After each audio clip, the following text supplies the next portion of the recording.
People deluded, I'm back again. Big up you lot if you're on Twitch. Don't forget to subscribe with Amazon Prime. If you're on YouTube, appreciative to have you here. Smash the like button. Can we get to 70k subs by the end of the year? Can we get to 100 likes on the vid? Shameless plug, people, but we're in action tomorrow against Brighton. I will be doing a watch along. Before that, Tottenham Hotspur, apologies, Hotspurs play against Newcastle, so you know there's a watch along there. Liverpool play Manchester United on Sunday, so we'll be there, man. And I'm sure you've all seen the news now. Obviously, with it being the 3rd of January, the rumor mill is ticking. 98% of this, in fact, 99.9% of all this stuff is BS, people. I'm happy to speak about it with you lot and entertain you lot and have you lot's thoughts, so do get them in, people.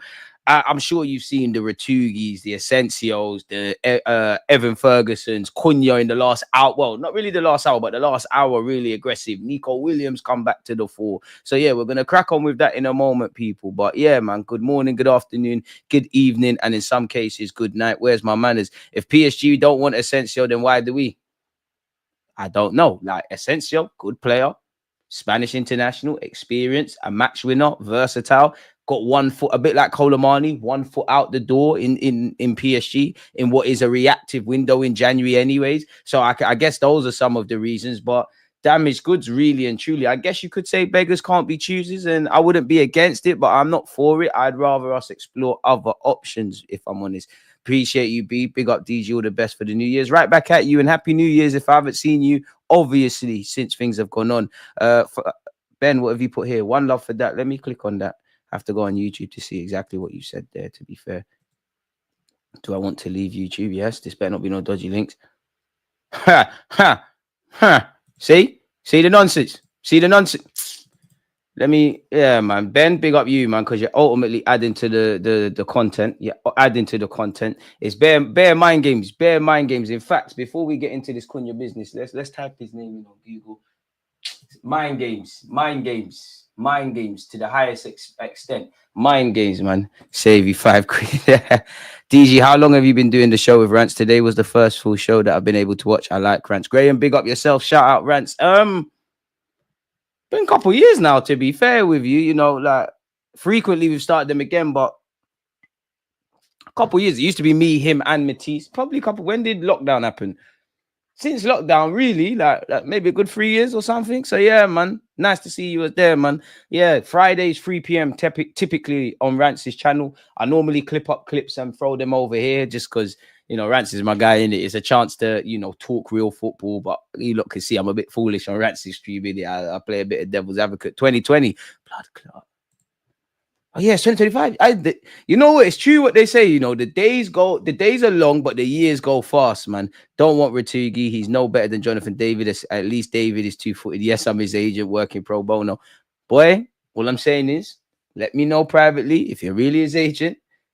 Slip me some commission. Half of these content creators play mind games anyways. I would take Retegui in a heartbeat. I think he has the power and other attributes to do well in the EPL. I like him. I just wonder, like, how many strong, prolific seasons have you had? And we've got an Italian like Calafiori, but I would say mainly the Italian attackers, like the strikers and that.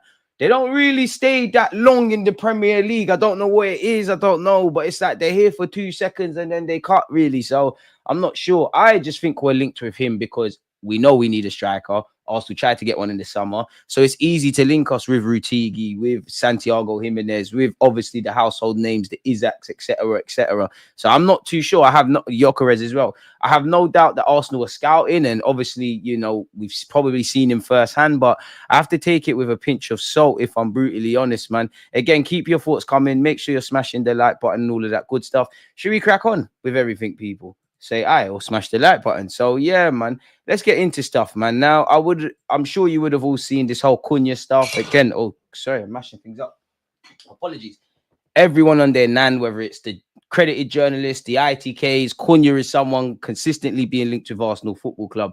Yesterday, or better yet, 13 hours ago, Team News and Tick said, I'm told there is one player who Arsenal are very close to agreeing terms with, but getting him out of his club will be the hard bit. I don't have a name at the moment. Now, then just shut the fuck up. Pardon my language. Then what's the point? You know, these ITK dons need to all go work for Shadeborough, but Arsenal are taking the approach they took in the 2023 summer transfer window in trying to agree terms with players and get them on board in order to, in theory, make it easier to get them out of their current clubs.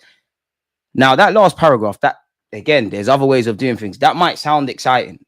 That's what half football clubs do. You agree, you're not supposed to talk to players without permission, but you indirectly with the agents, do they want to join the club? How much wages they want? What sort of contract? Manager has a little conversation with them, as we've seen many a times. Then you try and get something done. So this sounds great in theory, but this is nothing new that happens with footballers, if I'm completely honest with you lot people. So that doesn't really tell me anything. And crucially, we could talk about Cunha till we're blue in the face, which we are going to, until you agree a fee. If you agree a fee, it's a non-story. For me, with Cunha, I don't necessarily think there's a need for him in a sense of you're not a pure striker, you're not a pure winger, but I like you. You could play as a 10 if Odegaard's not there. You could play on the left, play on the right. I'm not really for the false nines, but can play there. You're great in tight spaces. You're not necessarily a true winger. You are Premier League proven.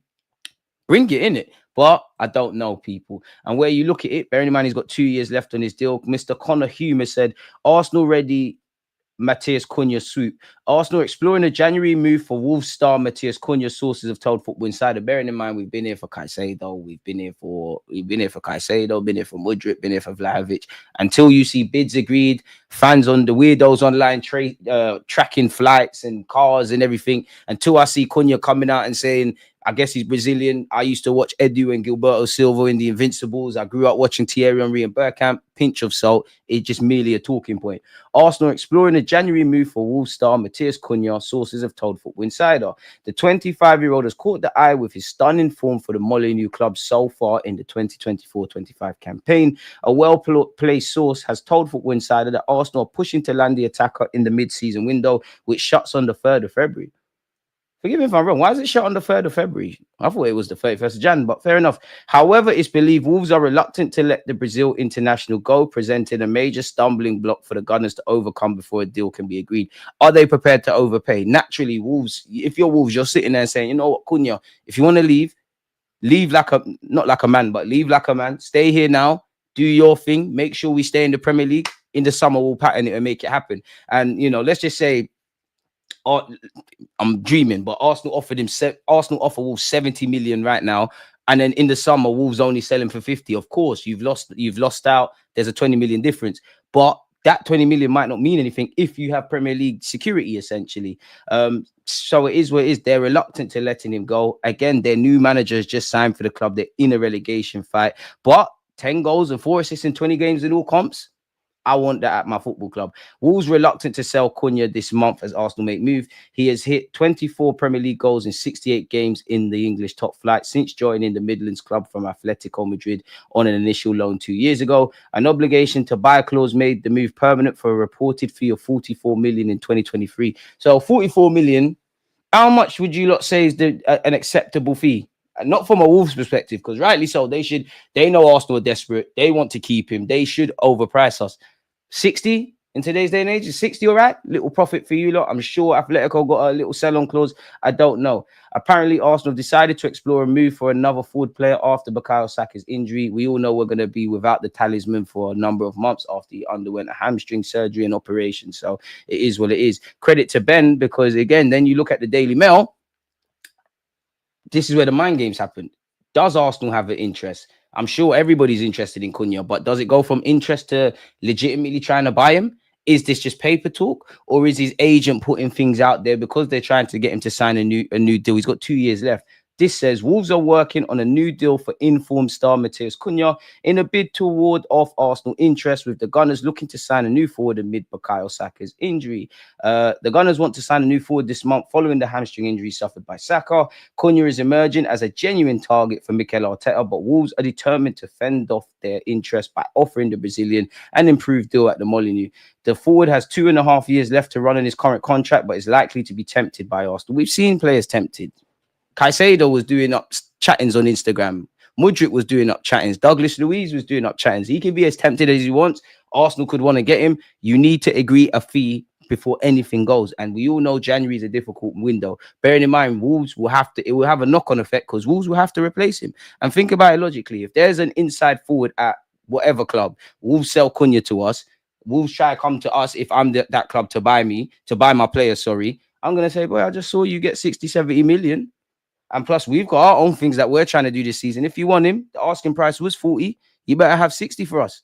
Not sure where it goes. And that's assuming Wolves don't want to do anything else in the market. Naturally, they wanted to tie himself down. I don't know if Cunha wants to sign a new deal. I'm sure everyone's got ambitions and all of that to do other stuff, but we'll have to see.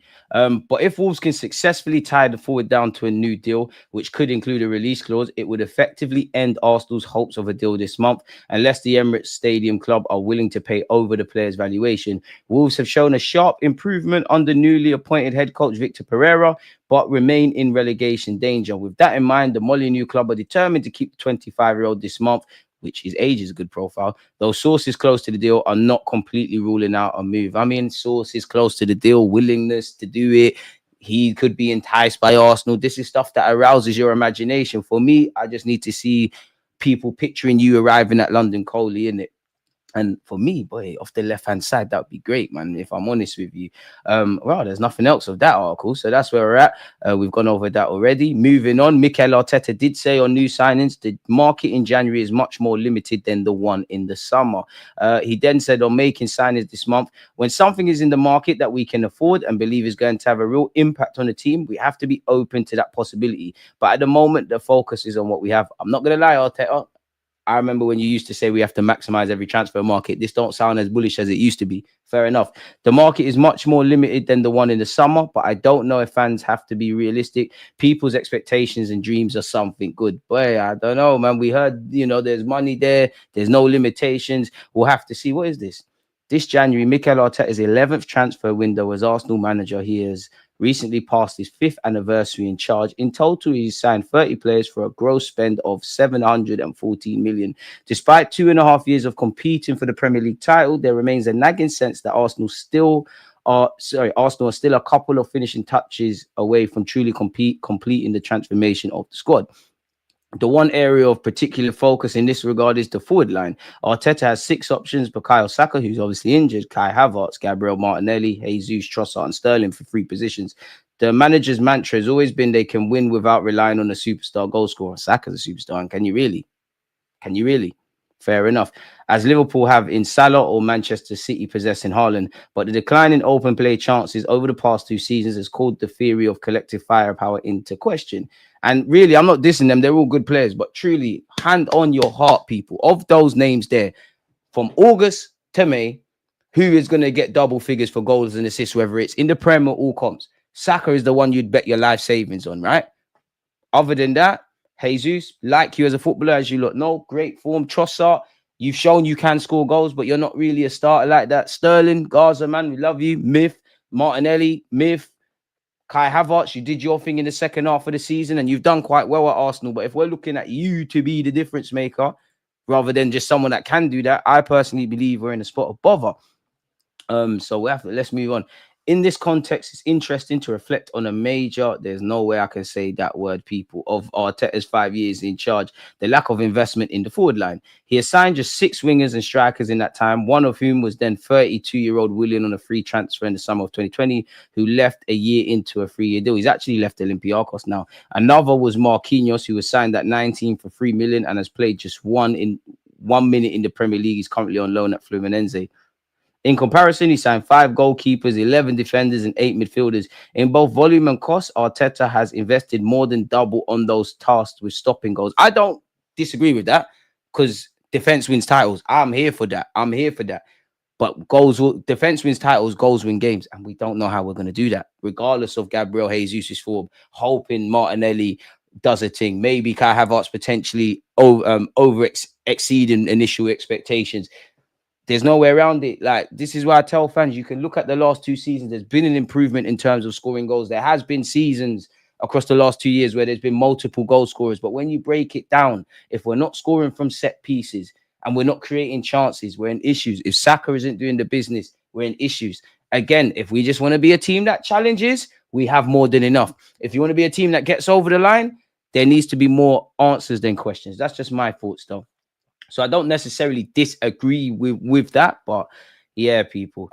Usually figures reported by The Athletic at the time, he has spent 299.2 million on the first or defensive third of the pitch, and 275.4 on the middle. Just 140 million, 19% of Arsenal spending has been put into the final third, and that figure includes 65 million on Kai Havertz, whose signing was predicated on the idea of him playing in midfield before happenstance aligned him with the 9 role, which is true. And we was quite naive, man. I loved the signing of Gabriel Jesus. He did very well in those 6 months, but I got a lot of heat on YouTube for saying it's going to be like Lacazette. He's going to be a good player. He's going to make the difference, but he's not going to score goals.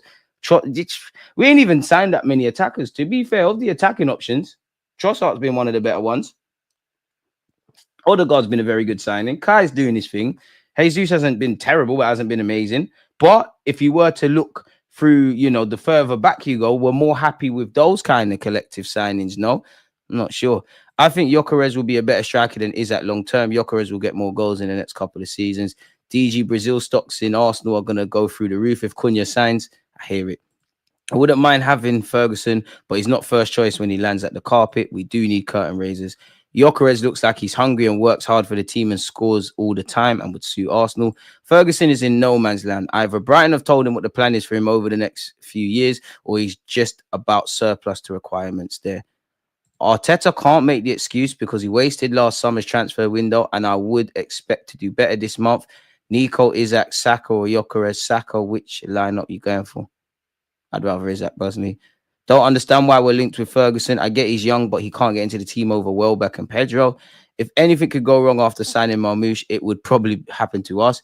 Marmoush could be good, but damn, he looks risky for us to sign. Isak is nice, but he's expensive and could pick up plenty of knocks. That's the only other name I consider from the list. Need to be Gyökeres from that list. No player from Germany. They go up in the Prem big time. Bit harsh. I'm sure if I sat down, there's some examples of German players doing all right. I think if we go big on Cunha, then there'll be a lot of outgoings this summer. People like Partey safe. There's going to have to be, really. But what I don't want is you sign Cunha and people sit there and say, oh, we don't need an attacking signing. Because let's be real. Some of you fans were sitting there saying we don't need a striker because we got Kai Havertz. Might be unpopular, but I don't think Cunha solves any of our problems. I don't think he solves any of our problems. I think he's a great player, and I think he'll make other players play better. I think he's Premier League proven. I think he's adaptable. At the end of the day, we've had 1 to 2 attackers on the bench in our last 2 games. I don't think he necessarily solves anything, but I wouldn't be against his signing, man. We've got a stronger team, if I'm honest. Like, would you reckon? Who have we got? Obviously, we'll say what? Bukayo Saka, Kai Havertz, Gabriel Jesus, Gabriel Martinelli, Trossard, if I haven't said that, young Ethan, Asterix, because he can play all about the place. I might be missing out someone. Is he a better option than Trossard? Trossard has to stay. I like him in the squad, but is he a better option off that left than Trossard? Is he a better attacking player than Trossard? I'm asking you, let me know. Is he better than Trossard? Is he better than Martinelli? Is he better than Gabriel Jesus? At least for this season, is he a better option than Raheem Sterling? Is he a better option than everybody excluding Bukayo Saka? And I would extend that to Kai Havertz because I very much doubt Cunha is going to play through the middle. And if he does on a consistent basis for Arsenal, let me know your thoughts. So it'll be interesting to see what happens, man. It'll be interesting. The main reason I don't want to sign Cunha is because the club themselves will treat him as a Haaland signing. If we do that, that's crazy. Ferguson is big and strong, but think he started to believe the hype about himself, needs to go back to basics, doesn't like the place for Ireland either. Stuart, but that's the thing with these young players. I'm not saying you're saying this, yeah, but he's young. He's a baby for a striker, you know. He's a baby. And I think in the modern day, when you're 16, 17, 18, 19, 20, and people say you're good and like you've shown patches of brilliance, people start thinking that you're the finished article already. Like, he needs to go and get game time. As much as I'm sure Brighton want to give him game time, at the end of the day, Brighton are trying to achieve what they want to achieve. And I'm not watching Brighton on a religious basis, but has João Pedro performed better than him? Probably. Is Danny Welbeck performing better than him? Probably. I know he's not a winger, but just in terms of attacking options, Mid-Thai, Mitoma, all them kind of guys, Aderinga, they've all been doing the job. So I think he needs to go on loan personally. I can understand the Arsenal links, but for me, if I'm him, you've been starved of minutes. You have had 1-2 injuries. I think he's actually ruled out the Brighton game tomorrow. You need to go somewhere you're guaranteed games. I think you could get that at West Ham, because who is West Ham's number 9? I know Bowen plays all about the place, but you could get some game time there. You're linked with Fulham. Are you playing ahead of Muniz or Jimenez necessarily? At Arsenal, Gabriel Jesus' form at the moment. Kai Havertz was his spot. Are you playing ahead of them necessarily? You be a body here. Are you playing ahead of them? Was once upon a time linked with Chelsea. Are you playing ahead of Nicholas Jackson? Manchester United are apparently big admirers of him. Are they going to sign another Youth man striker where you've got Zertsky and Højlund? Probably not. Spurs have even got Solanke. That's a myth. You know, he's been even linked with Ipswich. Unless they're going to go two up front, are you playing ahead of Liam Delap? My man needs to go and get game time. I wouldn't be against him in the sense of isolated from this season and what we're trying to achieve. Just him, if we could get a trick out of him on a long term and he's available at a discount, bearing in mind, I swear Brighton was saying 100 million and those kind of mad things when he was coming on the scene. I'm on that, but it's a bit of a myth, man. So in fact, it's not a bit, it's a big myth. What's the Athletic said here? We've actually been through this article technically already, people. Like for me, Mikel Arteta, I need a midfielder. And number 8, I need this is long term. I need in the summer, I need a striker. I need a number 8 in it. The priority in January for me has to be a wide man. Saka's injured. We know we're linked with Sesko. We know the players at this club who can do the business and who don't. We know the players that we tried to sign. We all know we love Isaac. That's a myth. So yeah, I'm not even going to bother reading that. I was actually not even meant to show that. That was just something I was reading. Allegedly, Arsenal and Aston Villa pounced on Atalanta star Retegui. Let's see, people. According to La Repubblica, Arsenal and Aston Villa are interested in Atalanta striker Retegui. Aston Villa, where you got Ollie Watkins and Duran. Maybe someone's going. Apparently, he's attracted interest from Premier League clubs Arsenal and Aston Villa. The Argentine-born striker, I didn't know he was born in Argentina, was the most prolific Italian in 2024. 16 goals in 35 league games for Girona and Atalanta.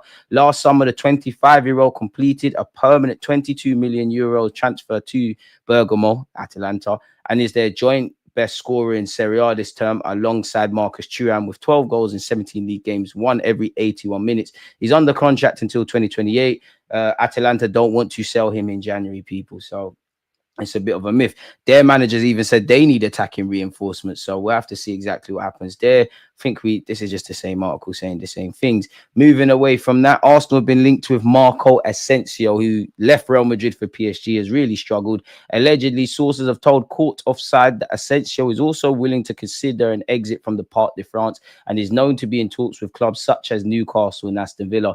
Emre is also reconsidering signing Carney from Chelsea. That's relevant. PSG are ready to listen to offers in the region of 25 to 30 million euros for the Spain international, although the two Premier League clubs would prefer a loan for the remainder of the season. The player's main priority is his playing time. Other clubs closely monitoring the situation of the midfielder at PSG are Real Sociedad, Real Betis and Arsenal. So, yeah, we have an Asensio or not, people. Moving away from that, Arsenal and Spurs apparently are showing interest in Stuttgart midfielder Enzo Miliot, with Premier League clubs continuing to monitor his progress this season. I'd have him. I think the technical level's there. I think he's got, I think he's got that. He's not a hothead, but I think he's got the attitude and mentality. And that only 22 wouldn't be against signing the former Monaco lad. He's played 24 times this season, 22 years of age, as I said, people. He's very versatile, can play as both an attacking and central midfielder, and he could also be deployed right wing. I don't want to see him there. Apparently, this is a big attraction for many clubs, and sources have told Court Offside that Arsenal and Tottenham are monitoring the situation. Scouts from the clubs have been following the 22-year-old throughout the current campaign and are believed to be very impressed by the French star's vision, ball control, and offensive abilities. So we'll have to see, people, really and truly. It's uncertain if Stuttgart will be willing to sell the midfielder in 2025, but if they are, the young talent is not short of suitors, people. Both North London clubs could do with Miliot's services at present, as the French star would boost Mikel Arteta's midfield options at the Emirates, while also providing cover for Saka on the right wing. Though nobody cares what's going on with Spurs, so we'll skip that. We've gone over that already. Marmoush, apparently Manchester City have entered the race to sign him. So Arsenal, Liverpool, Manchester United, everybody's being linked with the Frankfurt striker. Read into that what you will. Once again, Arsenal's interest in Ferguson confirmed as Arteta eyes opportunity, and apparently he's keen to pounce on any January opportunities. Apparently in the summer, in the summer, Mikel Arteta had wanted to bring in Leipzig striker Benjamin Sesko, but he opted to sign a new contract instead. Arsenal ultimately decided against signing a new striker just for the sake of making up the numbers, which means they remain attentive to the 9 market. With the January window now open, Arteta has admitted that the club are considering potential opportunities. Apparently, he said, let's see if there's an opportunity, we'll look at it.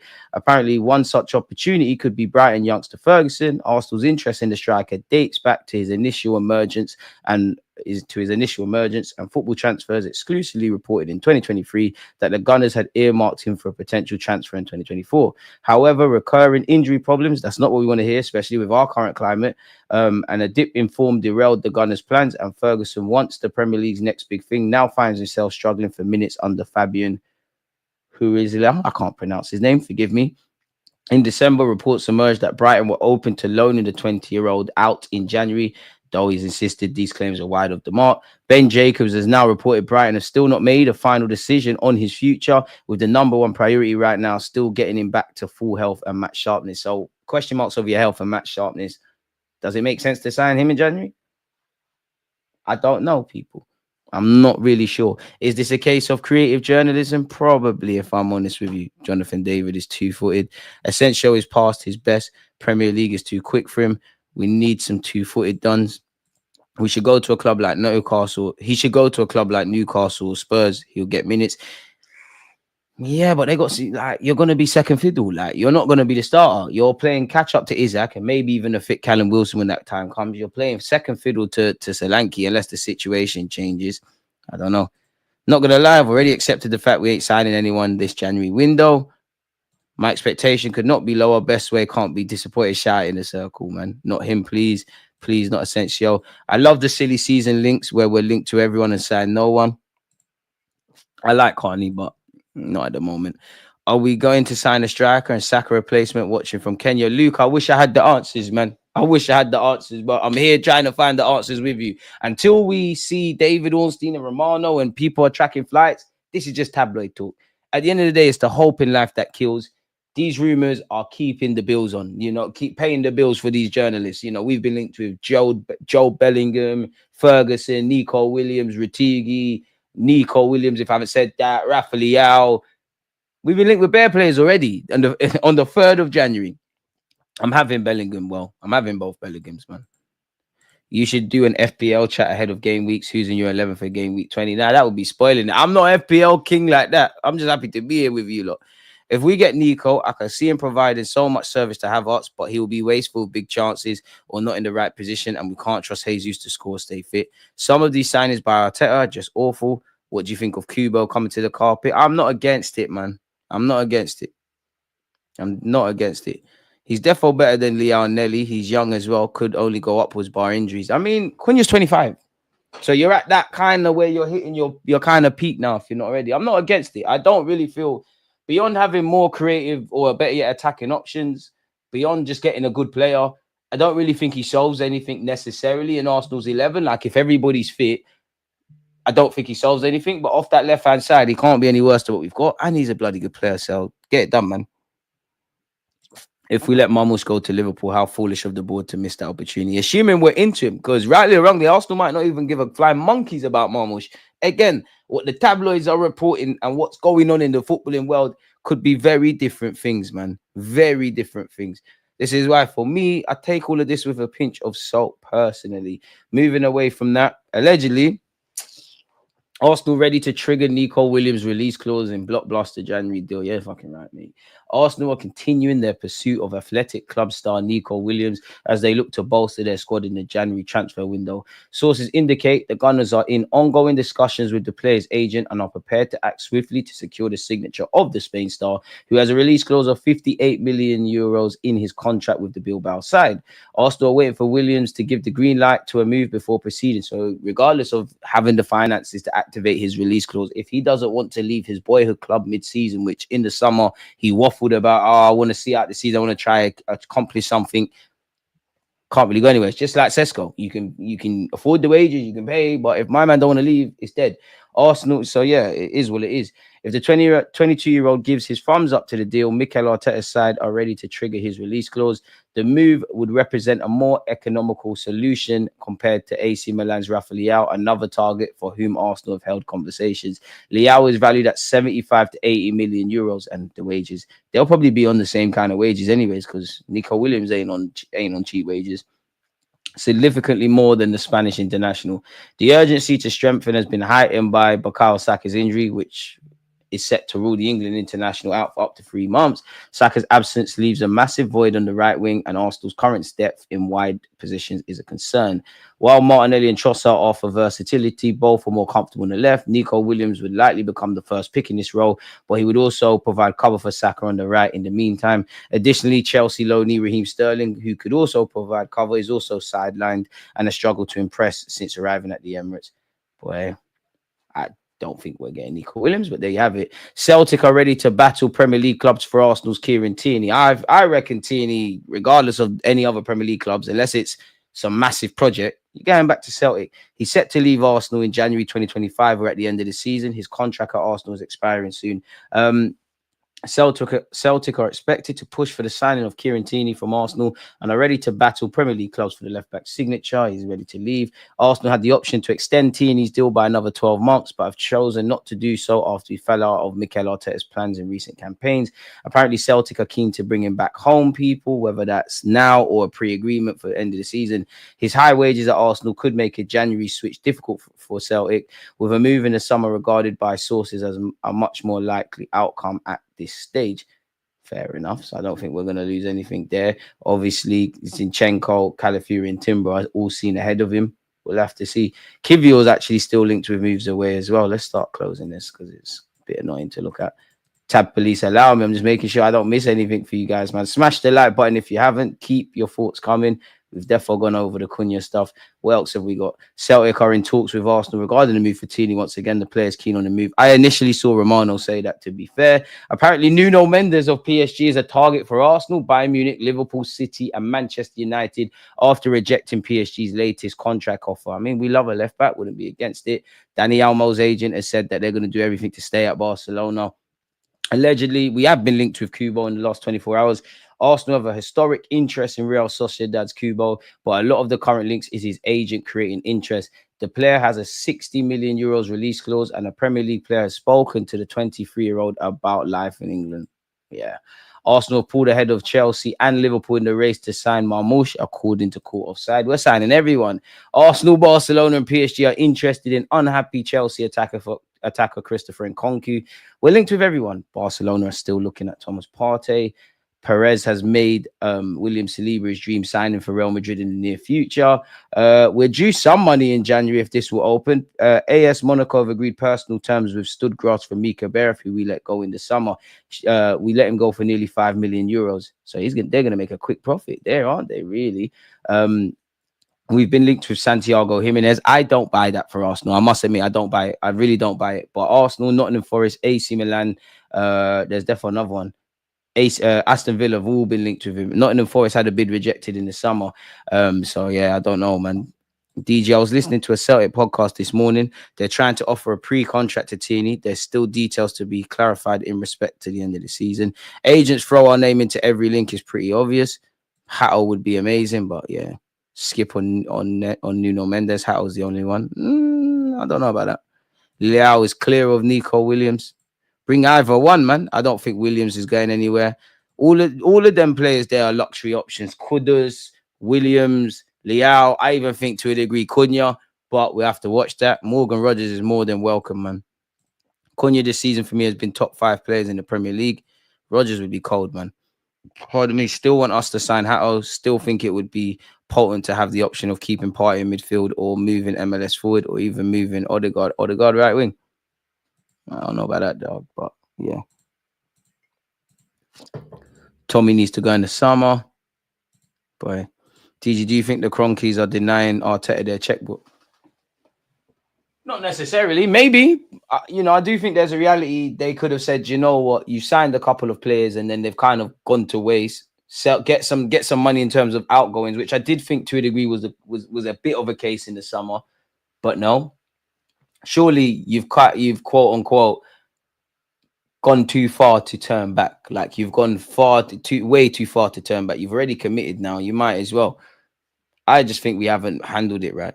Yeah, he could play there in Spain, but at Arsenal, you need to play in the middle, man. I know Saka's injured, but you take Odegaard out that midfield, we're fucked, mate. Like we're fucked. It's back to the workhorses in midfield. Kudos to Arsenal. Kudos to Arsenal if you buy Kudos. See what you did there.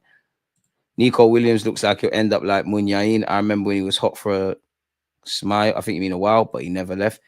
I think Nico Williams is clearly going to go Barcelona in the summer. I'll be real, man. He just looks like one of them. Apparently, Mikel Arteta smashed the like button. You like acting, people. Mikel Arteta on whether Havertz will be available to face Brighton. Yes, I think so. The ones with illness, I think they're going to be okay. Hopefully, they will train today. And if everyone's fine, they should be available. Oh, we got no Timber against Brighton. Oh, Lord. It's going to be mad. On Raheem Sterling, Arteta said he's starting to do some stuff on the pitch, so that's great news. We want him available as quick as possible. Let's see how he progresses next week. Then we'll see if we can have him available for the following week. I mean, we play tomorrow and we play on Tuesday. He said next week. So at the earliest best case scenario, surely that's Newcastle in the cup. Surely that's too early. I don't know, man, but we need our players back, or the ones that can be back. On Ben White, he said he's still a few weeks away. It might be a possibility, but in brackets, back before the end of January, but he hasn't done anything with the team. The knee looks good. He's reacted really well. And in the first few weeks, everything is going smoothly. Now we need to start the load, and that means he needs to get through many more things that up to now he hasn't been able to do, but hopefully it's good. His work ethic is unbelievable, and naturally he's a really gifted player. So I'm very positive that we're going to have him quite early, but I don't know when. That's even you don't know when. On Tomiyasu, Tommy, I love you, but like, come on, bro. You've been getting injuries since you signed for Arsenal, but like the last 2 years, you come on, man. Like, come on. It's got to the point where ability is irrelevant now. Like, I can understand if the club say, you know what, safe. Even though I don't want that to be the case. But anyways, Tommy has done some stuff on the pitch, but because it's been a long-term injury, we need to see how quickly he can progress and how he reacts. And he's probably the one of everybody injured, like, you're the most nervous about, if that makes sense. But anyways, people, Arteta said there's more to come from Double M, aka Mikel Merino. He has said we expected a very fast integration because he played in the league. He's such an intelligent and experienced player, and he fits very well. He had an injury and another little niggle, and he had no preseason because he played for Spain as well, and it took him just a while to get set. But now you can see the impact he has, his intelligence, and the goal threat that he offers to the team. Then more and more will come because he's a natural leader as well. As he grows in the role, I think we'll see much more of him. Fair enough, people. On the academy with Lewis Skelly and Ethan, he said, the first thing that we want is to look at our academy.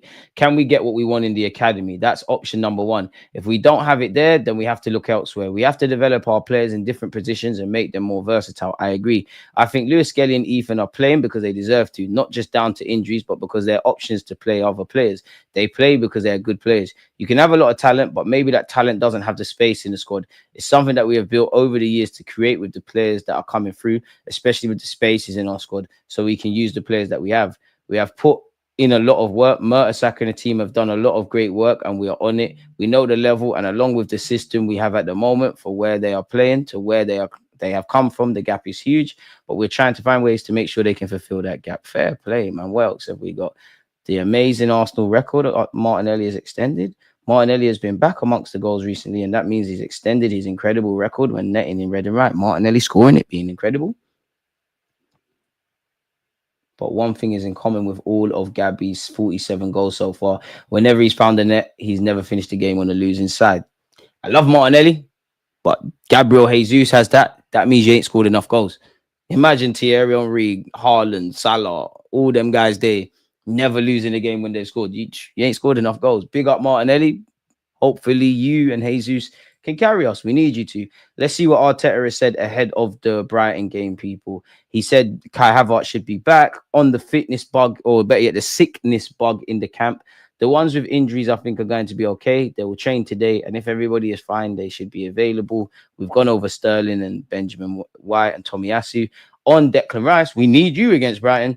In his case, especially, he plays so much football. We have 9 games in this period this month, and he had some niggles in the last few games. He had to come off, and we have to manage every player, and there are no exceptions.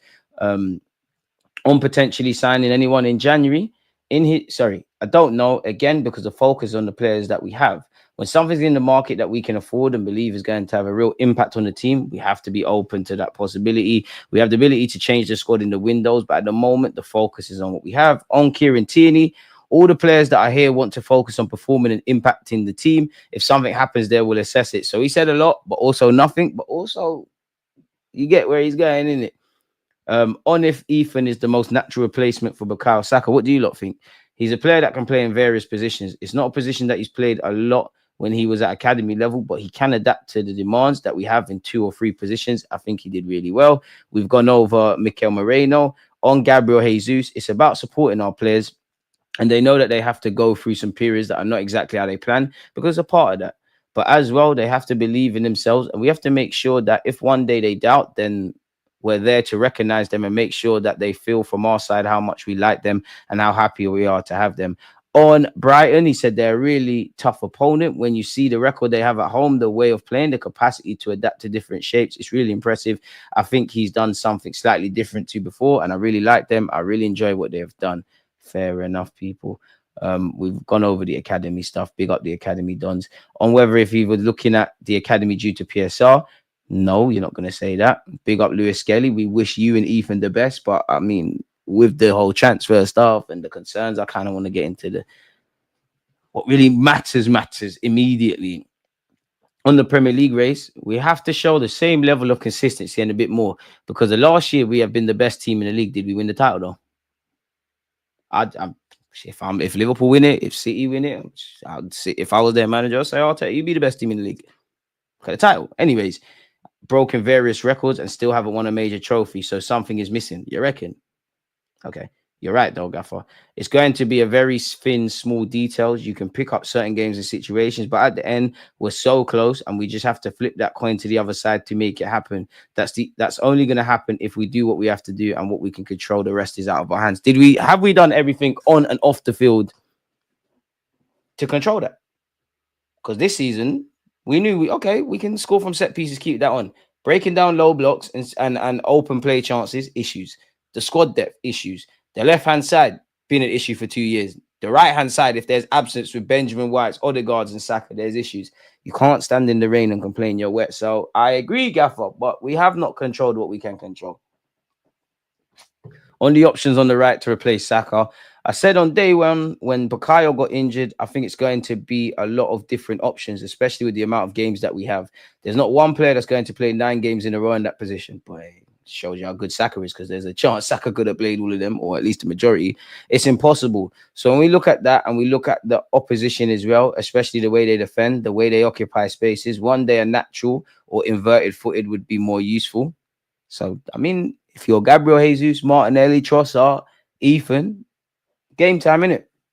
We need more threat. We need more players fit and rotation in that unit. In relation to that, we'll make decisions as well. Players' performances, that's simple. On whether he analyzes previous games where Martinelli has played on the right, we look at a lot of things. The more recent one is when he had to play at Palace. They played with a back 5 and were quite deep as well, and he produced an assist and a goal from that position. Options are great. Gabby can play. Rice is available, and he fits into the team really well. We have other options as well.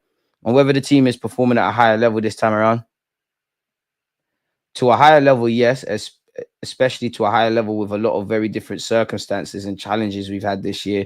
I think we have made big improvements in that sense.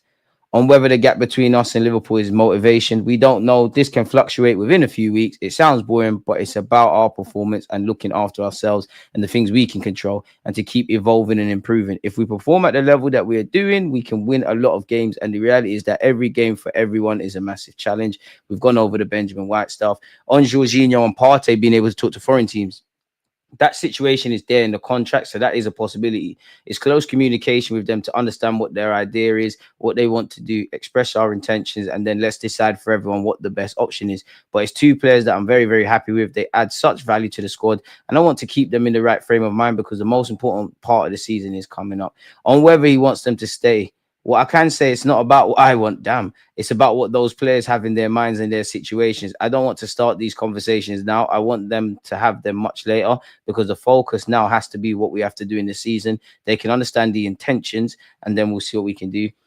On whether it's too simplistic to say we have to sign a striker this month to win the league, and we have to sign a winger, but I don't know. It can be a perception. It can be a reality. Signing someone is not enough. That's for sure, because that signing then has to score how many goals? A lot of things have to happen. Sign, and then I score 20 goals from here into the end, and then you have a better chance. Maybe, yes, I don't know. But I'm very happy with the players that we have. If you look at the amount of goals that we score as well, it's more than enough to win the Premier League.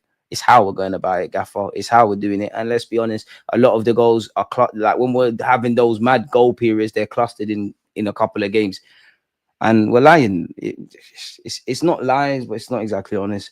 And our other numbers as well. But the reality is, if someone is doing more, that's life. So we have to do better. And whether people have to be realistic about what could happen in the January window, that market is much more limited than the one in the summer. But I don't know. People's expectations and dreams are something good. A new VAR trial announced for our Newcastle Cup tie people, which could make that interesting. Raya's save against Man United has been nominated for Premier League Save of the Month. For me, people, I tried to kind of guess what I would do against Brighton. I don't think Ethan's going to start, if I'm honest with you. But I would go Raya, Gabriel, Lewis Skelly, Saliba, Partey, Rice, Havertz, Odegaard, Martinelli, Jesus, and Ethan. And yeah, that seems to be all the tabs. What is this? Danny Welbeck's going to miss the Arsenal game. Oof, they've got a couple of injury issues of their own, really, Brighton. So hopefully, we can get 3 points and keep our season going. Once again, people, you lot are violating. Smash the like button. Partey and Rice are midfielders and not back four players. Rice can play centre half. Partey can play right back. Rice to centre back. Saliba to right back. Partey at DM. Don't want us to do that. Like, we've already got a lot of holes in our squad. Calories only left back or centre back.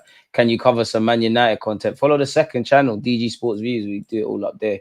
You think Calafiori can play right back? He did it against Paris Saint-Germain, so you never know. I don't think it's a good idea to play Partey as a right back. Then who plays them? I don't think it's bad. My only issue is obviously Partey, the knock-on effect that Partey not being in the middle has, and he's been our best centre mid. I like Arteta, but he can be cringe. White is solid at both centre back and right back. Well, a lot of these players at Arsenal, they might be a specialist in one position, but a lot of them can play numerous roles, and a lot of them might end up in different roles. I mean, it's nothing unique to Arsenal, but there's a lot of players that are multifunctional. Again, I don't agree with it, but Rice is playing as an 8 and his bread and butter is a 6. The same goes for Mikel Moreno. Partey was playing right back at times at Atletico. He can play right back as well as centre midfield. Rice could actually play as a centre half. We don't want to see that though. Calafiori's obviously a left back and a centre back. Benjamin White, the same logic. Timber, the same logic. Tomiyasu, if and when fit, same logic. Jesus can play all about the place. Saka can clearly play on the left and right, and we never want to see it, but even had his time playing as a wing back. And we actually seen Bukayo Saka play centre mid. I'm sure he played many years ago. He played centre mid for Arsenal against City, and there's definitely another game. So you need to be able to. Don't want to see it, but Kai Havertz can play up front as well as a couple of other roles. You need to be able to do that. Ethan, the manager said he could be a striker. Obviously, we've seen him exposed to playing on the right. Probably, other than that, seen him playing as a 10 and with a bit of experience, could clearly play, in my opinion, as an 8. Lewis Skelly, bread and butter, is in midfield. He's doing a bloody good job playing left back, though. If White was fit, we wouldn't be seeing Partey at right back every 2 weeks. It's a squad thing. There you have it. Suddenly you've got no White, you've got no Tomiyasu. I'm missing someone else out. Timber's been suspended. These are like, this happens, innit? So yeah, it is what it is. You see, guys, I'm trying to present you solutions that consider the squad holistically. If you don't want Partey right back, then it's Odegaard that must move wide. He never passes to the left wing anyways. Bit harsh. Calafiori is good, but he gets caught out from time to time. Therefore, weakest link out the first back four. Needs to switch off the ball, man. White is missed because it means Partey has to keep being moved out of midfield. And I know I think fans can be a bit stupid at times, if I'm honest with you. Sorry for the language. I think, fans always say it's a squad game. Then, like in Timber's case, when you've got Timber and you've got White, people say, oh, Ben White, his future is in trouble because he's not playing. Then you see and of course, first couple of weeks, months of the season, relatively, it's 1 game a week. But you see when it's 3 games every 10 days, 2 games a week, and we're in this, you need everybody fit. You need a big squad, especially because on the face of it, we're still in all 4 comps. Do I think we're going to win the Prem? Probably not. Do I think we're going to win the Champions League? Definitely not. Of course, I want to be wrong. Do I think we're going to win the FA Cup? Let's progress against United and discuss that. We're 180 minutes away from a final at Wembley. That's a lot of games. Do we have the squad? Bearing in mind, a lot of these players have niggles and knocks and all these things. Man, stop this Odegaard right wing. What are you talking about? It's not FIFA. I think Gittins from Dortmund would be a good addition to the squad. I hear it, but at the same time, cha-ching. By February, we'll either be rolling or out of every competition. We need a signing or 2. I'm not going to lie. I'd rather us sign Cava than Isaac. I just think Cava is on Vinicius Junior's level in the right team and league. Boy, don't think Odegaard has anywhere near enough pace for the wings. Be like a wide playmaker. We made fools of ourselves thinking that Sterling would get us honours. Really, Kwame. I don't think any fan wanted Sterling. I mean, you can console yourself with the whole Mikel Arteta can get a trick out of him. Premier League proven. It was a favorable kind of loan in terms of the fee. What else is there? Point to prove and all that jazz. But considering we finished 2 points off City, to scramble on deadline day for Neto, and obviously Raheem Sterling, to sign Moreno, who I think is talented, but not a difference maker in midfield, as in, if you name Arsenal's strongest midfielder, I don't think he's displacing someone on paper. Calafiori is a young 22-year-old talented fullback / centre half. Nothing wrong with that. Weren't really an inspiring summer. And then you had Edu come out and say we didn't plan that. So I kind of emotionally checked out. If I'm honest, you need a lot of variables to fall for us to get the league, man. I wish Tierney could have stayed, was a star in 2021-22, top 4 certified until he was out last few games. Additions needed before inevitable depletion of key players, transfers like set pieces. Sterling having pre-season here. Send him back and get another loan, maybe Kingsley Coleman. Boy, we need Hato, Gyökeres, Cunha, and I'm going to call him KK. I can't pronounce his name. F, appreciate you. Now, Odegaard should play deeper, especially when Partey and Jorginho leave. We'll struggle with Rice. He can't break lines, but he plays safe football. I can't wait till we get that number 8. Rice as the 6. Odegaard with the option of playing deeper. Odegaard in that role, but Arteta's got other ideas, man. Big up Asian Goon on my guy, man. Come on. I think it's because he can't handle Ray like me. I can therefore handle Ray, but I'm not you half time hooks, boy. See these R&B brothers, these IC 2.5s, they're not IC3, they're not IC3s. They can't do what I'm doing. But like he said, man, smash the likes and make sure you're subscribing, man. Man said DG Media. You're the one followed by 9s, bro. Like the thing if you haven't. DG calls my phone, but it doesn't make me mad. Doesn't make me mod. Damn, why not mod? All right. Hey, IC2, it's cool. Like, we love our IC 2.5s, but you're not fully Wakanda. You're not fully. There you go, my friend. Can't believe you're not a mod. It makes sense for you to be a mod. Rice right back is bugging out. I don't want to see Rice play no right back. No right back. And again, this is what I mean for me personally, folks. Like, I love the club. Of course, I hope Liverpool fall off a cliff and we go on a mad run, and the Martinellis, the Gabriel Jesuses, the Kai Havertz, the Trossards, the ones that some have turned their form around in a bit, but relatively they haven't done the business. I hope they do that. But for me, that's dreaming. I don't want to do that. Once you start talking about ifs and buts and this and that and variables that you can't control, specifically fighting for a title, it's a myth. It's a big myth. It's a big myth. And I think we make our own problems. Again, I'm have no doubt the club tried, but really, do you really think, rightly or wrongly, whether you want us to go for the Napoli lad, the Leaos, all of these guys, when people come out and say, oh, there was no players available that improve us, we signed Raheem Sterling on loan. Before you get to that point, did you truly exhaust all your options? And if you did, you didn't plan well enough. We know about the issues in midfield. We know about the lack of depth. We know about needing there's so much big transfers is a big part, and striker as well. There's so much on a tactical basis. I love what Arteta is doing. He's evolved the team, different systems and that, but there's so much purely on the training field we needed to eradicate. And I'll say this, at this point in this season, to my Arsenal fans, any of the things we're complaining or crying about, did we learn that this season? Did we learn any of this? Whether it's depth, whether it's low blocks, whether it's that left-hand side, whether it's the right-hand side if certain players are not there, whether it's coping with injuries. Did we learn any of this? I'm not trying to criticize the club, I'm being honest. So I love my club. I hope we win the league and win anything we can, but I can't wholeheartedly say I believe. And I believe if you apply logic, you can't wholeheartedly believe. You can sit here and say, oh, Liverpool going to drop points. We're going to drop points as well. I hope we win the league. But we now have to go on a mad run. And Liverpool are the best performing team in the Prem. So there's a certain flooring. I think they're going to smoke Manchester United. We're doing a watch along on Sunday for that. They're going to smoke Manchester United. But weirder things have happened than Liverpool dropping points against Man United with all the context. In fact, probably not considering their 14th. But you get the point. End of the day, as much as I want signings, as much as I'm a bit annoyed about what the rant and tangent I've just gone on, end of the day, we've got what we've got. And now's not the time for no one to cry. Everybody's got to pull their socks out, pull their socks up, pull the pants up, and let's get it going, man. Like, yeah, we're Arsenal fans. We're gonna be here long after Mikel Arteta and all of these things. But for the players, it's you lot that we're following, but it's you lot that are training week in, week out. It's you lot that have missed out last 2 years. It's you lot that come so close but so far. And some of you, I have no doubt, are going to achieve trophies at Arsenal. Some of you, in Saliba's case, one day you're going to be at Madrid and winning what you need to. But some of you, this is the sweetest gig. And for all of you, whether you're 17, 18 like Lewis Skelly at Ethan, or you're on the way out like Partey and Jorginho, your career is going to go like that. The days are long, but the years are quick. Realize the opportunity. Realize what you have at hand. Whether I believe it or not, you're still in with some level of a fighting chance in all 4 comps. And you've got a crazy fixture schedule now. You've got to do what you got to do in the final, I was about to say group stage games, but league stage games in the Champions League. You definitely need to beat Manchester United. I want 3 W's against them.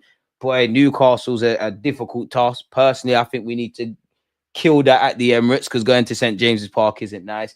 Premier League, just go on a run of form and hope what happens. Like, what? We've got, thank the Lord, we've just come out of a difficult game against Brentford and won. We've got, in no order, Brighton, Newcastle, North London Derby, FA Cup against United, Aston Villa, at least 2 Champions League games, forgive me if I'm wrong, in this January period. And they're coming thick and fast. And the injuries are piling up. Players are carrying knocks. Everybody's got to stand up to be counted. And that's from a player perspective. Mikel Arteta as well.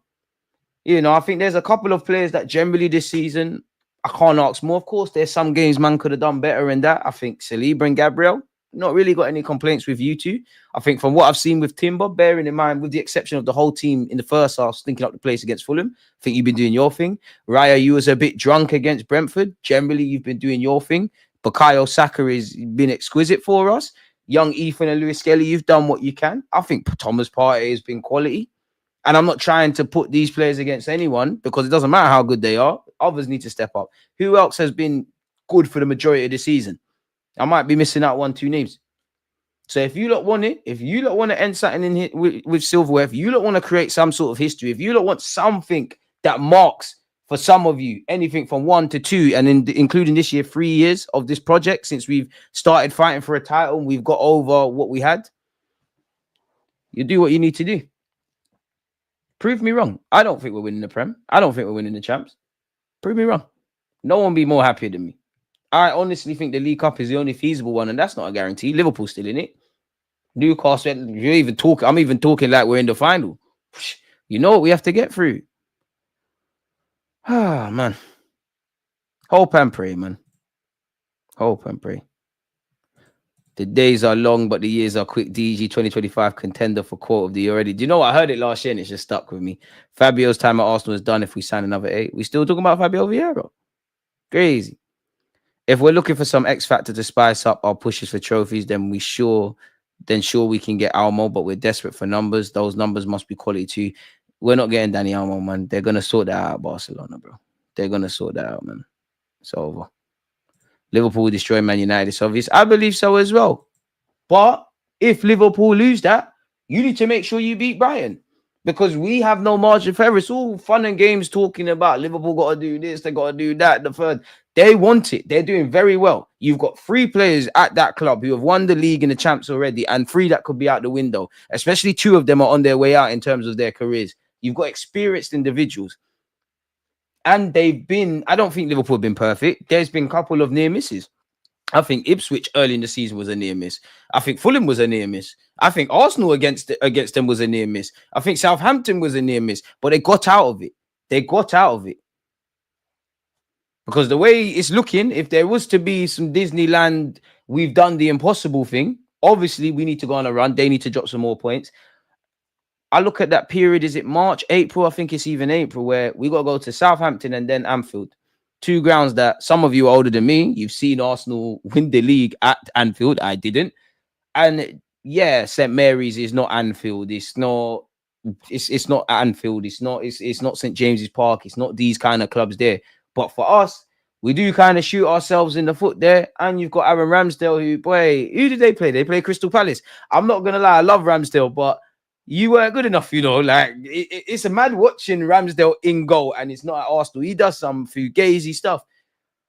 End of the day, it's out of our hands. We have shot ourselves in the foot, and I've said that in the last 2 years. I think that's what that it's gonna sound crazy, but for me as an Arsenal fan, that's what gives me the biggest praise and that's what makes me have the most optimism and the most pessimism. In that, before I give a flying monkeys, take nothing away from Liverpool or City in the last 2 years, I look at us. I don't think we've internally, exhausted our options. I don't think we've squeezed all the juice from the lemon. I swear Mikel Arteta loves talking about lemons. I like what Arteta is doing. I like the mentality you're doing. I like the statistics, being the best team in 2024, all of that crap. I like the journey you've taken us on. I think you are a tactical genius in many ways. I do think you've got your problems, like the players, but now, and I do appreciate you for, making the club competitive against. But at the end of the day, that's irrelevant. It's what you're doing now. It's what you're doing now.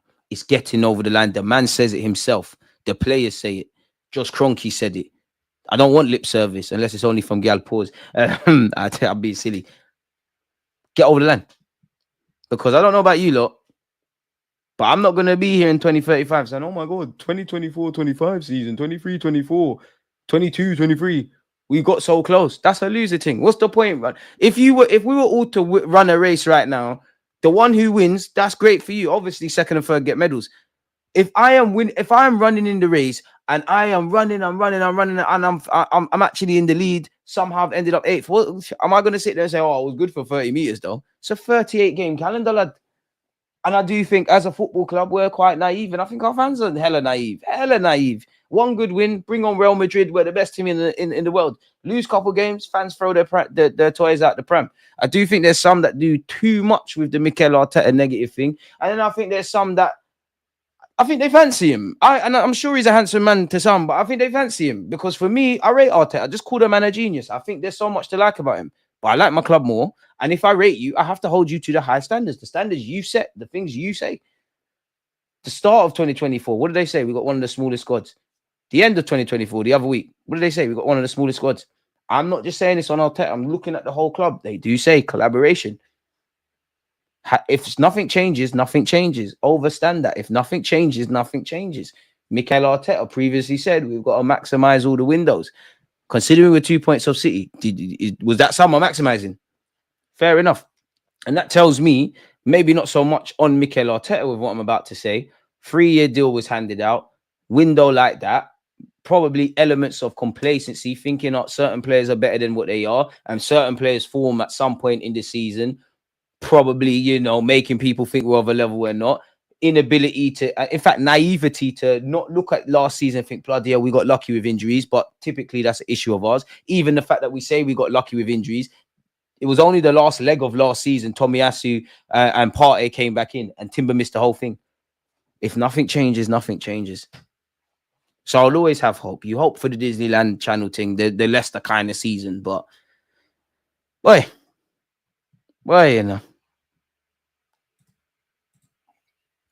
Big up real life demon. What a name. It's not Arteta I see with a tablet or pen and paper in his hand on the sideline. I feel like a lot of the work is on the coaching staff too, not only Arteta. Listen, I'll be real. You see how I said the players, there's two, like I can't ask nothing more from. Nicholas Hover, can't ask nothing more from you. You're doing your thing with the set pieces. You are doing what you need to do. And I think that's naive. Obviously, the blueprint is on Mikel Arteta. It is Mikel Arteta. But he's got counsel around him. Naturally. That's why them man there are there. They're there to challenge him. They're there to help him and do the thing in his image, but they're there to challenge him. They're there to... Pep's got the same. Klopp used to have the same. You need man around you with different... Seeing things from a different angle. You even saw that with Pep Guardiola in many of the all or nothings and that. It'd be naive to... No man is an island. Football is no different from, I hate to refer to it, but it's no different from a business. I could be the CEO, the head honcho, but if I don't have people that know a bit more about certain things than me, I'm going to fail. And if there's not people I can trust when I'm not looking around, think about it logically. We ain't got a 20-man squad, but you got you got a 20-man squad. You're playing 3 times in every 10 days. You don't have time to, if I want to work with individually with Ethan or MLS, that is taken away from all the other players. So I need to have faith in my coaching staff to say, either you go work with them lot, or I want you lot to work on set pieces. I want the defensive, midfield, and attacking blocks to all work in separate units. And you have to have faith in the competencies of those around you. You need a team. That's why you've got Carlos Cuesta that does the individual thing. Even Gabriel Jesus. There's a next guy, I think his name's Hussam or something. some coach that works with our strikers at the team. He said, I've been working with him. You need the set piece coach. Arteta's not a specialist on set pieces. That's why you need that. So it's everybody. Of course, in general, Mikel Arteta is the one that's going to get the praise and the credit. He's the manager, and many football fans don't really care for the isms and schisms. And realistically, it's only with social media and, in behind the scenes footage and whatnot in the present day that we're even knowing about Nicholas Hover and individually what they do, because you don't see that. So, yeah, man. I think the coaches are just about maxed out. They've gotten everything they can out of the collective of players. We need more talent in key areas. Then that's still on them. If City want to sell Oscar Bob next season, I'd have him. I think he would have had, I don't know, for a great season that, but I think he was looking like he could have been a breakout star, if I'm honest with you. We don't say them names there. Don't type that guy's name on my live chat again, please. You know what, DG? The players need to believe and play with mad ruthlessness to stand a chance of winning silverware. Every game is a must-win, and they need to put the energy to it. And that's one thing I won't criticize players for. I do believe they want to win every game. I think it'd be stupid not to suggest anything. I can't accuse any player of not going out there trying to win. I can critique your performance, but there's no margin for error. Of course, there's a reality where Liverpool are going to drop points, Arsenal are going to drop points, and Liverpool still win the league. But it feels like you need to go on the craziest of runs. And any small optimism that I had, I'll be honest, it's killed with Saka not being there. But not that players listen to me, if they were hearing this and you're not Bukayo Saka, prove me wrong. Because if I was, I'm just saying names, if I was Odegaard, if I was Jesus, if I was Martinelli, if I was Trossard, and I just happened to be on YouTube listening to this sexy brother waffling, it would break my heart. Like, what do you mean you don't rate me? You think one player over 38 game period where we've got a 14, 15, let's just say 20 man squad, I need to show my fans I'm on stuff. Oh no, though, man, that's just me, man. We spoke on Ferguson time ago, bro. The run we have to make to win the league would honestly be superhuman. And listen, if this season ends with me being in Islington, which is 20 minutes away from my yard, seeing the streets painted red, I'll be the happiest man. I promise you, from that day, 9 months from now, I promise you I'll come on the live stream and do that. Or maybe times 2, because my thing. But yeah, anyways, I promise you no one will be happier than me. No one will be happier than me. We last won the league in 2004 when I was in primary school. You used to be called a glory hunter for being an Arsenal fan, bro. You used to. You're mad if you ever hear that now. Man would find a wife same time the trophy parade's going on. I was going to draw myself out, I would. A lot can change in 2 games. You could be back in it or completely out of it. And that's where I think you have to kind of keep headstrong. I do think the damage has been done already, if I'm honest with you. Because even Liverpool drop points. But you see, once you're winning those games and salvaging things, you give yourself a flooring. I'm sure all us Arsenal fans would love to win every game. It don't work like that. It don't. Because now it's a slugfest. It's one of them ones. It's a slugfest. And the wickedest thing is, if you deep it, these lot just played what? We played on the Wednesday. Even the festive period is kind of mashing me up. We played on the Wednesday. Quick recovery turnaround. You're playing against Brighton. Brighton's on the Saturday. You lot got to come back to London immediately and be on it in that first leg. So Arteta's going to have to be cute and clever. And people accuse the guy of not trusting his squad and all of that. And I don't think necessarily that's wrong. But whether it's because of injuries, the size of our squad or the amount of games, he's going to have to trust everyone. The only one that's not going to be playing is Neto. Trust Arsenal to sign a backup keeper that can't play in the League Cup, in it. Pardon me. I'd give Ethan the start, but I genuinely think he's going to go Martinelli. I think Martinelli or Trossard, one of them play on the right and fill out, but I love it. I don't have any evidence, but I think if MLS starts, Ethan won't, and if Ethan starts, MLS won't. If that makes sense. There should be a purge outside the Emirates if we sign Colombo. Chill. People were asking me why I was still supporting Arsenal in 2018. Now we're back and they're asking me why we haven't won much. But listen, I can't snake my team. We're too far to turn back. But for me, I just support the team, innit? I recognize that it's easy for me to have a million criticisms as a fan and not be able to change stuff. But also, as much as I love the team and, it does ruin my weekends and my nights. And come on, I'm sitting there every day waffling about Arsenal. It's a variable that I can't control. I can't go and get a striker. I can only have therapy with you. Like, I can't change our depth. I can't do any of that. So you kind of have to detach a tiny bit. It's mad because I'm attached to the club, but you kind of have to, I kind of like from a distance there, if I'm honest, like Ethan has to start right wing. Going to have to be a little careful with Ethan. 108 minutes a week is a lot for a 17-year-old, which is true. One thing that is keeping me positive is ours and Liverpool's respective remaining away fixtures. I think 6 of ours are against the bottom clubs and 7 of Liverpool's against the top clubs, which is true. But typically, if anything, Liverpool are on it in them big games there. I'd rather them play against the small clubs. Away from, if we had the away form of last season, I know we went Aston Villa, we done our thing. We went Brentford, we done our thing. We didn't turn up against Bournemouth. We have to hold that. We didn't turn up against Newcastle. It was terrible there. We didn't hold that. Chelsea, we didn't win, but we didn't lose. Who else is there? North London derby, normal. Fair play, considering the context is around going to the Etihad. I would have loved to have won, but that's one of the games I'm more proud of the team this season, if I'm brutally honest. We kind of shoot ourselves in the foot in them little idiot games, man. Like, we kind of did. Well, we definitely did that against Fulham. To a degree, we did that against Brentford. We would, again, I'm not really criticizing it because we battered West Ham, but we went 4 goals up and then done some idiot thing.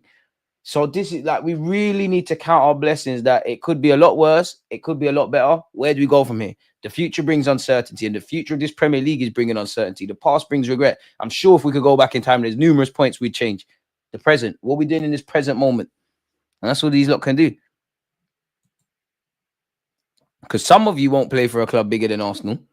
Some of you can play for Real Madrid. Some of you will be here at Arsenal for a couple of years. Some of you will never touch a team fighting for Premier Leagues and whatnot. My point being, you've got an opportunity. Seize the moment. Seize it. That's what Liverpool are doing.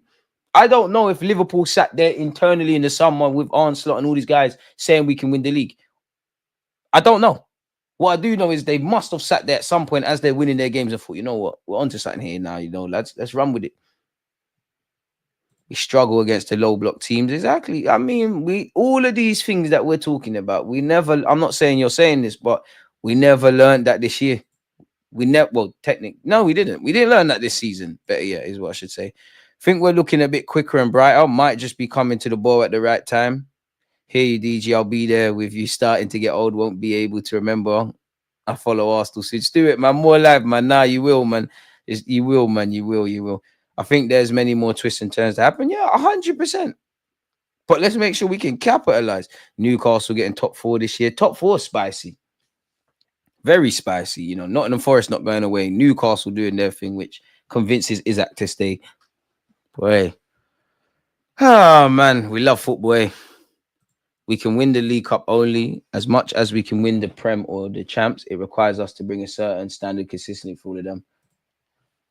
I want to be wrong about the Champs. The Champs is the one I want. But for me, anyone that genuinely thinks we can win the Champions League smoking, we can give everyone a game. We're not going to get embarrassed. But the Champions League is just about moments and fine margins.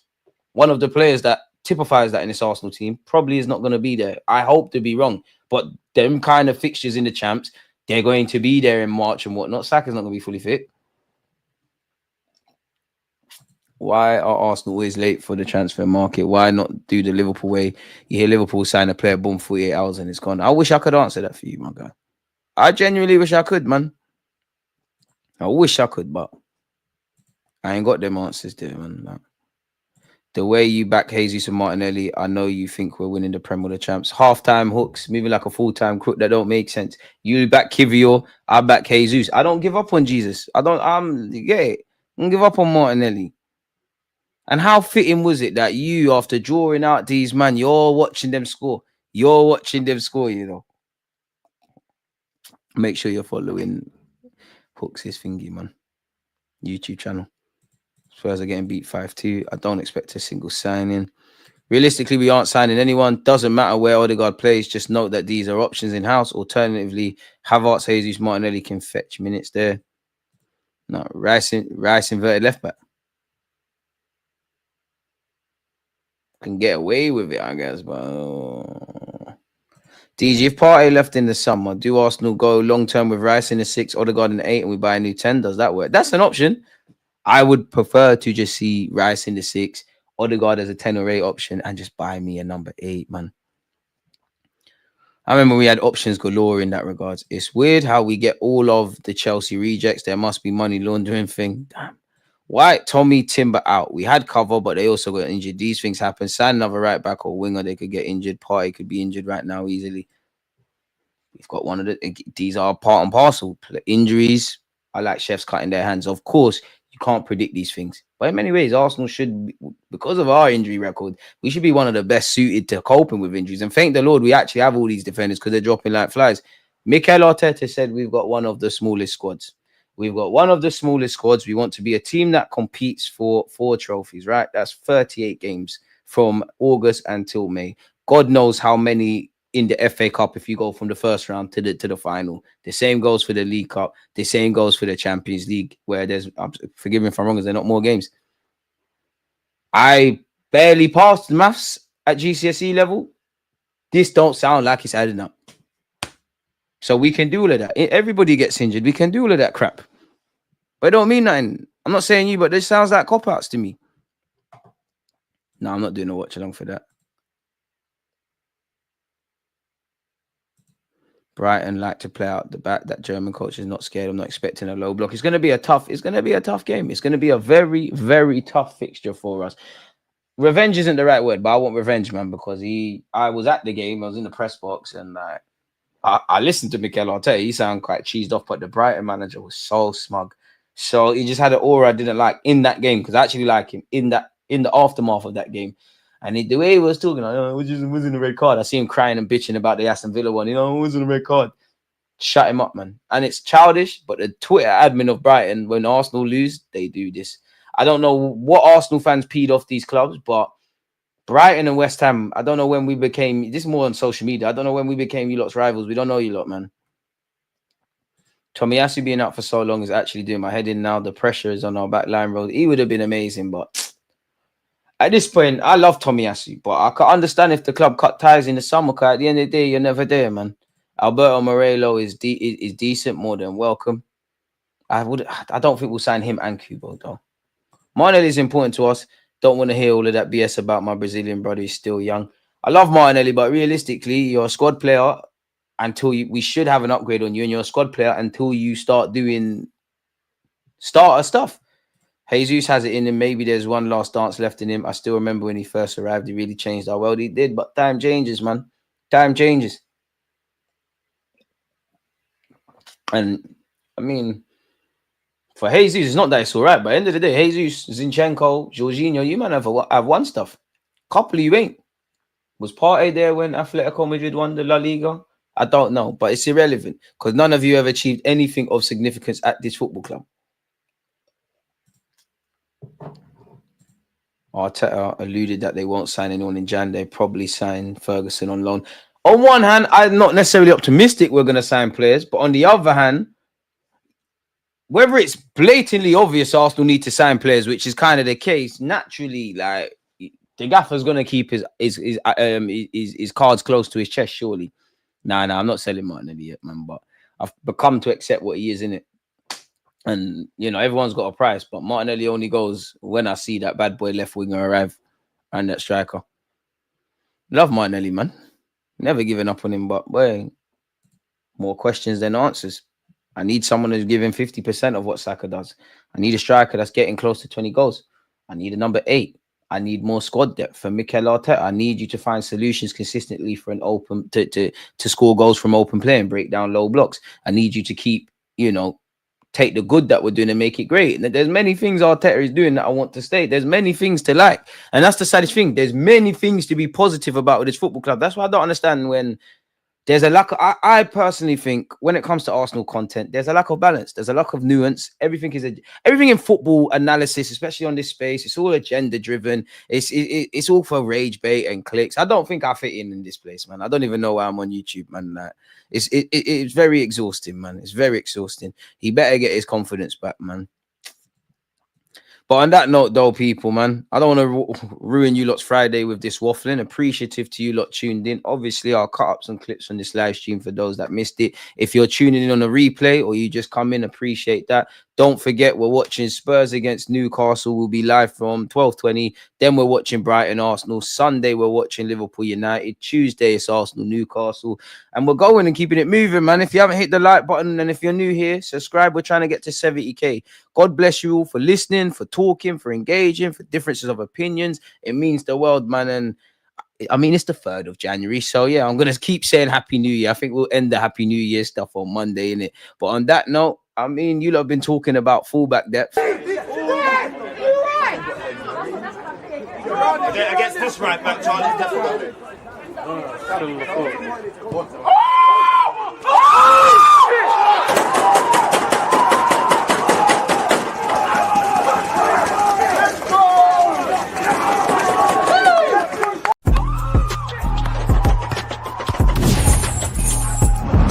You always